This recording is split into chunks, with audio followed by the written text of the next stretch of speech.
Hey, we've got more Shakesyear for you today, which is a good thing because otherwise I'd be failing at my job. Today we are still working through Hamlet. We are in Act 3, Scene 2.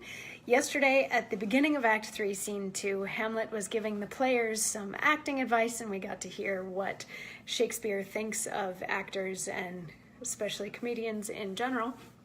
And then at the end of the scene, Polonius comes in, or at the end of that monologue, Polonius comes in, and Hamlet's like, are the king and queen coming? And Polonius is like, yep. And then he encourages Rosencrantz and Guildenstern to go and hurry the king and queen along. And then Horatio enters, and Hamlet's like, oh, hey, my really good friend Horatio. And Horatio's like, you're being overly kind. And Hamlet says, nay, do not think I flatter. For what advancement may I hope from thee, that no revenue hast, but thy good spirits to feed and clothe thee? Why should the poor be flattered? No, let the candied tongue lick absurd pomp, and crook the pregnant hinges of the knee, where thrift may follow fawning. Dost thou hear? Since my dear soul was mistress of my choice, and could of men distinguish, her election sealed thee for herself. For thou hast been as one in suffering all that suffers nothing. A man that fortune's buffets and rewards has taken with equal thanks, and blessed are those whose blood and judgment are so well commingled that they are not a pipe for fortune's finger to sound what stop she please.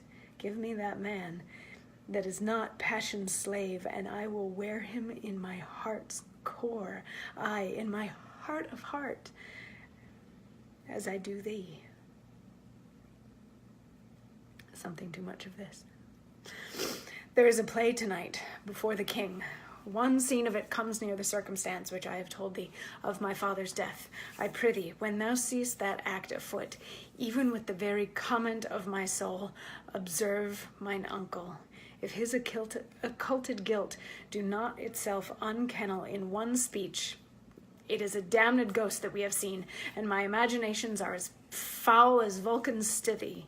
Give him needful note. For mine eyes will rivet to his face, and after we will both our judgments join in censure of his seeming. So yeah, Hamlet loves Horatio. He's his best friend. Or maybe more. Whatever. Yeah, but Hamlet loves Horatio and wants to let him know that, and let him know that he trusts him, so that also he can bring him in on this whole let's frame Claudius, or let's let Claudius's guilt eat him alive kind of thing. Yeah. And I think tomorrow we start to get into the play, right? Let's take a look and see what we've got. Yeah. Tomorrow we get to hear some of the play within the play that will catch the conscience of the king if he be guilty. I'll see you tomorrow.